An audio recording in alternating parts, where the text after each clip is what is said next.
This guy, he just feeds my soul. And now he's going to feed yours. Jonathan, the mic is yours.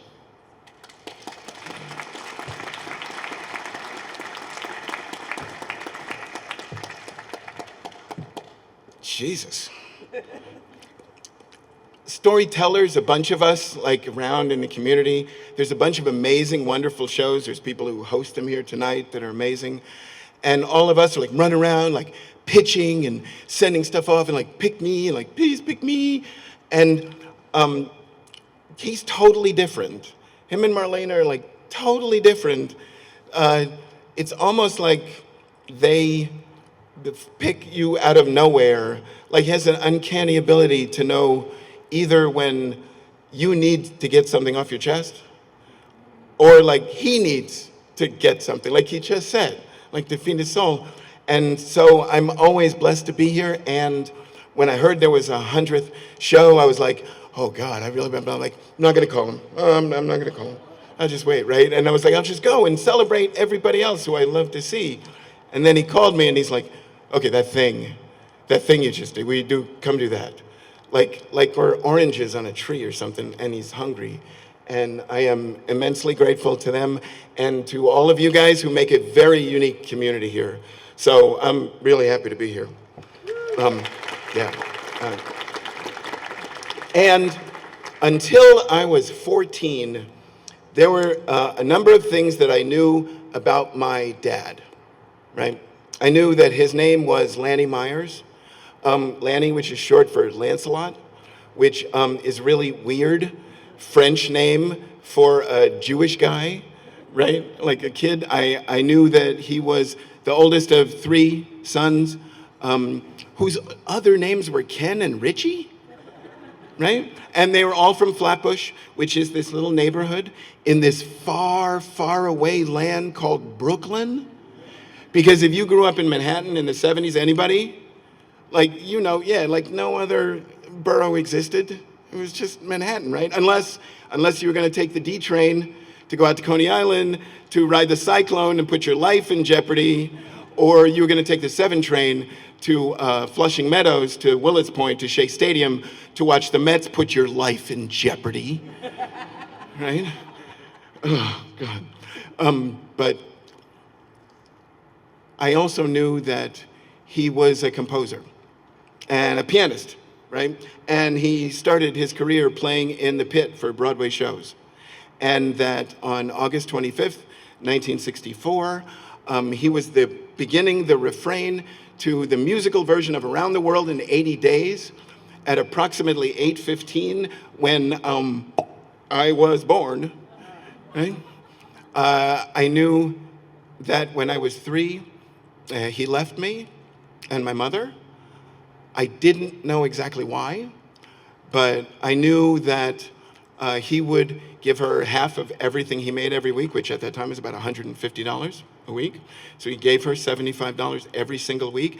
And I subsequently discovered that around 5 p.m. every day, he would go over to 10th Avenue where all the food carts would come at the end of their day, and he would wait to see if there was extra food or sandwiches. And he didn't really think anything of it. That was just what you did, right? I knew that he would come for scheduled visitations twice a week, Wednesdays and Saturdays, or Wednesdays or Saturdays, and that he would show up every time. I knew that he was an amazing cartoonist, and that he had a sense of humor that was corny as fuck. And so I would sit and watch, and he would draw these cartoons for me, these really corny cartoons of like chicken cooking Colonel Sanders in a pot, right? And I would crack up, and the bastard would make my food talk. Like literally, when I get a hot dog from a cart on the side of the street, a Sabret's cart, and I would put ketchup and onions on it, I'd like bring it up to my mouth. I was so excited, and he would make it like beg for its life. It's like, no, no, no, no, no, God, no. And I would bite down just to spite him, and then he'd be like, oh, I'm dying. And he would take me to all this adult stuff. And he would give me like adult books, and we'd go to movies. Like I saw Clockwork Orange when I was 10. and 2001, right? And he would try to take me to stuff like Short Eyes or Lords of Flatbush, and all I wanted to do was go to see kung fu movies, right? So he would take me, and then he would just go for a nap, like while I watched like Bruce Lee like eat a frog off a stick, right? So I knew that he loved me, and I knew that he enjoyed this more or less, but I wasn't sure that he wanted to be my father, because he was so quiet, like almost silent. I mean, like whenever he was around my friends and he would leave, all my friends would be like, "What's wrong with your dad? I mean, he doesn't say anything." And I would make excuses for him. I'd say, "Oh, he's just shy," right? But that didn't make any sense to me, because he wasn't shy when he's behind a piano. No, he's a banger. So he bangs on chords. He's like Randy Newman or Dr. John, and he makes this big sound that's full of joy. So, I'm shy. I was shy as a little kid, and I talked all the time. I couldn't stop talking, because to me, at that time in that world, silence meant something was wrong. Like there was a problem, you know? So it didn't make sense. I mean, we had a great time, but the other half of the time was just like him and me in coffee shops, sitting down and having a meal, and it would always go exactly the same. Like there would be 6 or 7 things on a list that we would talk about, like how are you, how's your mom, how's school, is everything okay? And I would try to create circumstances and discussions to make him feel good and to reassure him that I was okay and that I was happy. And then when that was over, we would just sit there and eat in silence. And so it was clear to me that he loved me, but that I was an obligation, right? And around that time, my favorite TV show was Courtship of Eddie's Father. Anybody ever see it? Amazing TV show in the early 70s about a widower played by Bill Bixby, who was the Hulk for everybody else. But before that, he was a widower with an 8-year-old kid, and the show was basically about how this kid would play matchmaker for him. And every episode tried to set him up again, but not because he wanted another mom, but because he wanted his dad to be happy, right? And in the beginning, it was always the same. They'd both be like walking on a beach or in a park, and they'd be like holding hands in a silhouette, and in a voiceover, Eddie would ask some question like, "Dad, like, why do people say one thing and do another?" And then that would be the theme for the episode. And then at the end, they would wrap it up with them walking on the beach or in the park, and they would kind of talk about what had happened. And for the longest time, all I wanted was to walk in the park or hold my dad's hand and ask him questions. And I tried, and I mean, sometimes it worked, but it was really awkward and silent. And but when I was 14, he used to come out here back and forth for jobs, come out to Los Angeles. When I was 14, he sat me down and he gave me a set of keys. He was so excited. He goes, "Here, these are yours. This is a key to my place, right? When I'm away, it's yours. You can come here. You can do whatever you want. You can bring girls here. You can watch you can watch porno movies on like Deep Throat on Betamax, right? I would never. Yeah. And so whenever he left, I would race right down there, and I would totally open up the place. I'd go through everything. I'd open up like spice racks in the kitchen, and I'd smell his toothpaste and stuff just to find out like details of who this person was. And Saturday morning, I remember I'm sitting on the ground on this rug, and there's like spread out is a bunch of books and all these records and little things, and I'm listening to this crazy music that I'd never heard before with this album from this band called Parliament Funkadelic.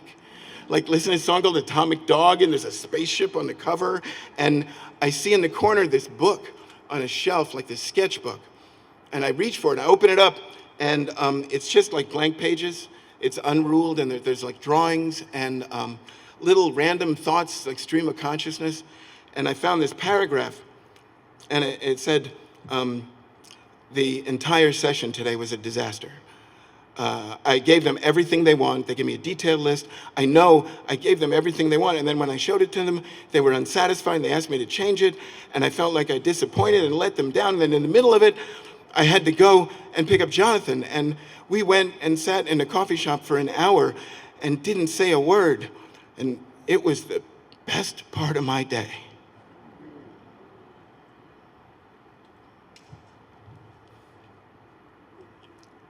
So all those meals, right, when we're sitting there and you could hear the forks clinking, like all those books and movies and things he wanted to see that we ended up doing what I wanted to do, he was enjoying himself. And he was having a good time. And all of the adult things he was pushing on me, he wasn't just pushing them on me because he didn't want a kid. He was giving them to me to find out what I thought. He wanted to see what my opinion was, who I was becoming. And maybe he could learn something from that. That I was the best part of his day. I was their friend. So as I am constantly trying to quiet my mind and develop a relationship with silence, and developed a meditation recently where I just close my eyes and I imagine his handwriting in that book. And every time I do it, like clockwork, the theme song from that show comes up. And so, people, let me tell you about my best friend. He's a warm-hearted person who loves you to the end. People, let me tell you about him. He's so much fun. Whether we're walking man to man or whether we're talking sun to sun, 'cause he's my best friend. Yeah, he's my best friend. La, la, la, la, la, la. La, la, la, la, la. Thank you.